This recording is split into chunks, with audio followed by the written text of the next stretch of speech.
오늘 말씀은 내일의 소망이라는 제목을 가지고 함께 말씀을 나누고자 합니다. 사랑하는 성도 여러분, 우리가 인생을 살아가면서 평탄한 인생을 살아가는 사람이 얼마나 있겠습니까? 우리가 인생을 살아가다 보면 모두가 어렵고 또 그때마다 또 오늘마다 그때의 문제, 여러 가지 문제들, 또 여러 가지 어려움들이 있다는 것이죠.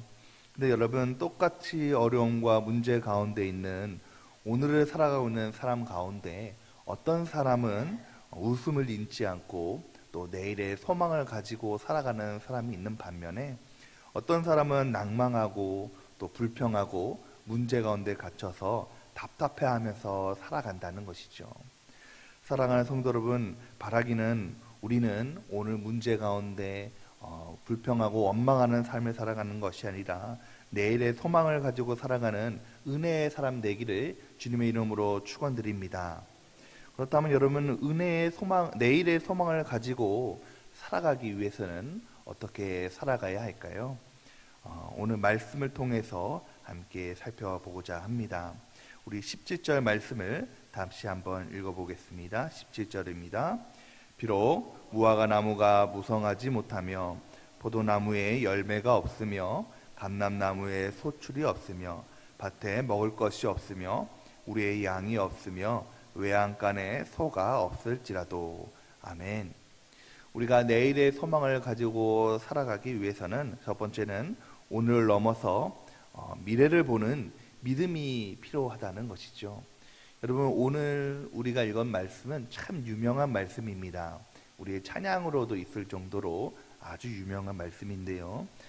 오늘 말씀에 하박국 선지자는 비록 무화과 나무가 무성하지 못하고 포도나무가 열매가 없으며 감람나무에 소출이 없으며 밭에 먹을 것이 없고 우리의 양이 없으며 외양간에 소가 없을지라도 라고 얘기하고 있습니다. 지금 현실을 말하고 있는 것이죠. 이 하박국 선지자가 있었던 당시의 역사적인 배경은 참 어렵습니다. 당시 이 남유다 왕국은 이제 멸망의 길을 가고 있는 마지막 때였어요. 아주 내부적으로도 많이 부패하였고 또 우상을 섬기며 외부적으로는 바벨론 나라가 호심탄탐 나라를 노리고 있었던 아주 어려운 시대였습니다.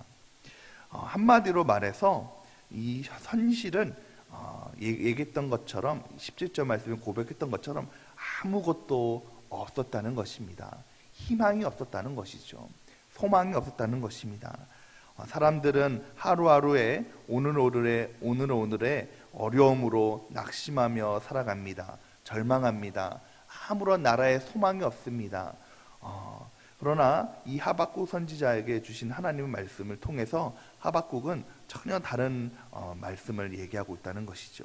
이 17절 이전까지 말씀 보더라 하더라도 소망이 없었다는 거예요. 하나님께서는 심판을 말씀하시고 이 나라에 너네가 멸망하리라 라는 것을 말씀하셨는데, 그럼에도 불구하고 오늘 이 하박국 선지자는 오늘 내가 남은 것이 없다고 할지라도 오늘을 넘어서 미래를 바라보고 있다는 것이죠. 하나님께서 오늘 우리에게 어려움을 주시지만 미래에 우리를 회복하시고 미래에 우리를 함께 하신다는 것을 믿음으로 바라보고 있었다는 것입니다.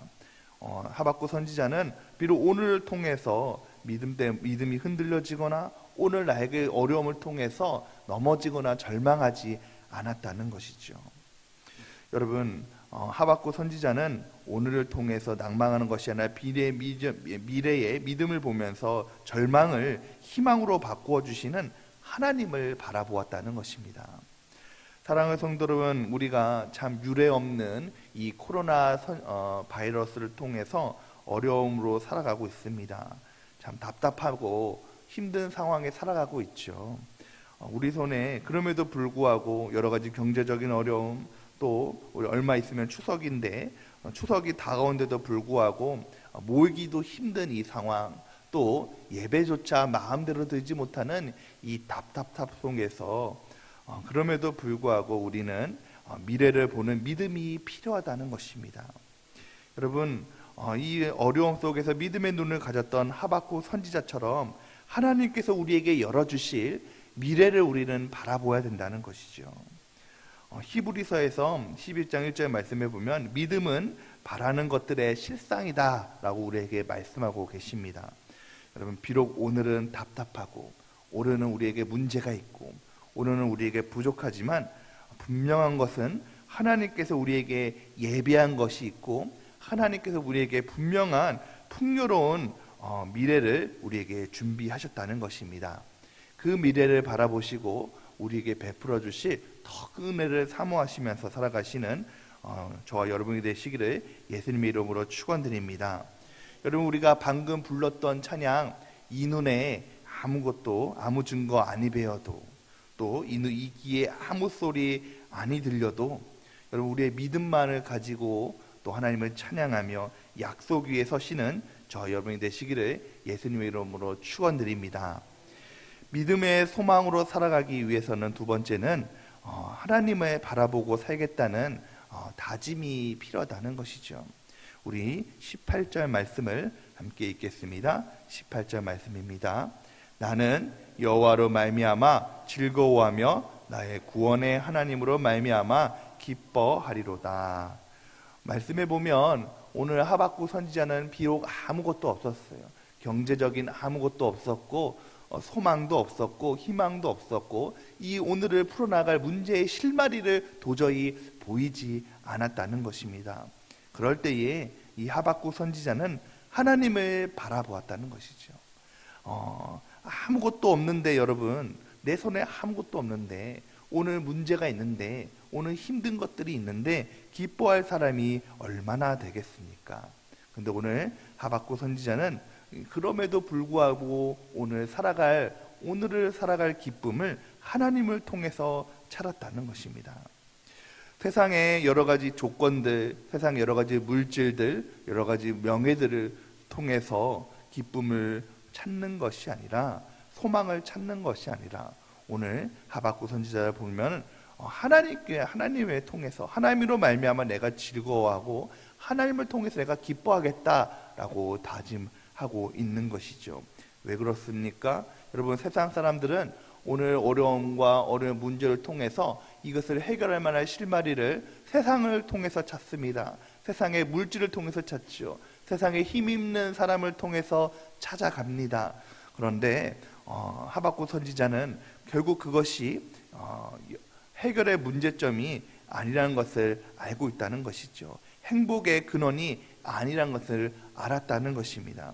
하박국 선지자는 기쁨의 근원을, 기쁨의 소망은 바로 세상적인 것이 아니라 오직 하나님이라는 것을 알았다는 것이죠.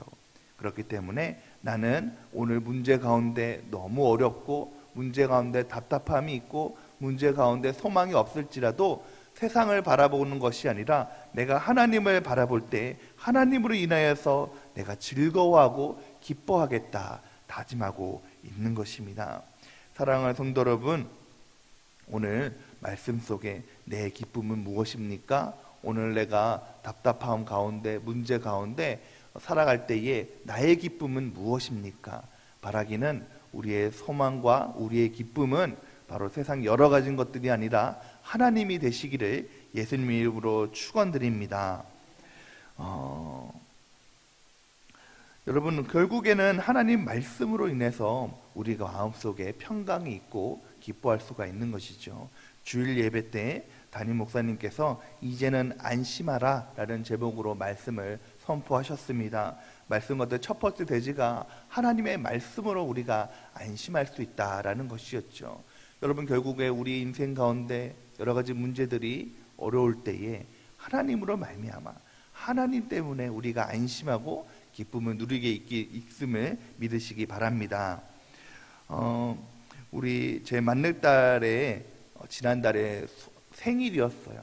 생일에 소원이 있었는데 무엇이냐면 에버랜드를 가는 거였어요. 에버랜드를 작년에도 못 갔고 올해로 못 갔기 때문에 생일 때 아빠 내가 에버랜드를 가족들하고 가고 싶다, 놀이공원을 가고 싶다는 거였습니다. 그런데 코로나 때문에 여전히 모이지 못하니까 갈 수가 없었죠. 그래서 지난달에 8월 달에 예나야 코로나 때문에 갈 수가 없어. 그리고 또 엄마도 아프잖아. 나 이렇게 얘기하니까 애가 서운해서 막 눈물이 그렁그렁 하는 거예요. 그래서 지방에 들어가서 한동안 나오지 않다가 조금 시간이 지나니까 나와서 막 이렇게 웃기 시작하는 거예요. 그래서 왜 웃어? 왜 이렇게 울으니까 엄마가 이제 위로해 주러 갔는데 단단히 약속을 했다는 거예요.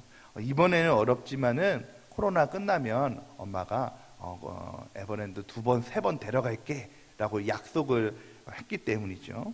그래서 지금 당장은 어렵지만은 나중에 2번, 3번 간다는 소망이 있기 때문에 예나가 제 딸이 막 이렇게 웃을 수가 있었다는 거예요. 여러분, 그렇습니다. 우리가 지금 당장은 오늘이 너무 어렵고 오늘 지금 당장은 그것이 이루어지지 않았기 때문에 답답합니다. 어렵습니다. 그런데 오늘 우리에게 이것을 해결해주고 더 좋은 것으로 은혜를 베풀어주고 더 좋은 것으로 내가 주겠다라고 약속하신 분이 있죠. 바로 우리의 하나님이신 줄 믿습니다.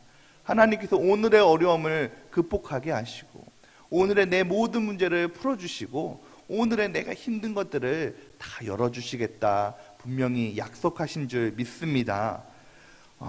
마지막으로 세 번째, 우리가 내일의 소망을 가질 수 있는 것은 오늘의 어려움을 역전시키는 하나님을 확신해야 된다는 것이죠. 우리 마지막으로 19절 말씀을 함께 읽겠습니다. 주 여호와는 나의 힘이시라. 나의 발을 사슴과 같게 하사 나를 나의 높은 곳으로 다니게 하시리로다. 아멘. 여러분, 우리 하나님께서는 역전하시는 하나님이신 줄 믿으시기 바랍니다. 여러분, 우리가 특히 많은 스포츠 가운데 야구를 보면 9회 말 투아웃에 역전할 때 그 승리의 기쁨이 더 배가가 되는 것을 우리가 볼 수 있지 않습니까? 오늘 이 하박국의 상황은 너무 어렵지만 하박국의 선지자는 소망이 없고 희망이 없어 보이지만 하나님께서는 결국에는 하박국 선지자를 통해서 이 이스라엘을 내가 회복시키시겠다, 역전하시는 그런 소망을 부어주셨다는 것이죠. 오늘은 내가 열매를 맺지 못하고 소출이 없고 먹을 것이 없었지만 하나님께서는 이스라엘을 회복시키는 그 약속을 분명히 하셨다는 것입니다.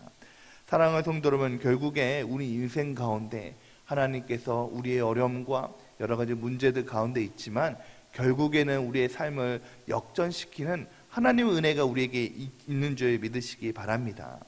우리가 하나님을 바라본다면, 하나님과 함께 한다면 얼마든지 하나님께서는 우리의 삶을 바꾸어 주셔서 역전하시는 하나님이십니다. 우리가 하나님을 의지하기만 하면, 그분의 능력을 믿기만 하면 모든 것이 가능한 줄 믿으시기 바랍니다. 사랑하는 성도 여러분, 우리가 코로나 때문에 또는 코로나가 아니더라도 여러 가지 문제들로 답답해하고 여전히 어려운 오늘을 살아가고 계십니까? 그럼에도 불구하고 오늘 우리가 하나님께 기도하며 간구하며 나갈 수 있는 그 소망의 근거는 하나님께서 우리에게 얼마든지 우리의 삶을 변화시키며 바꾸어 주시는 능력이 있기 때문인 줄 믿으시기 바랍니다.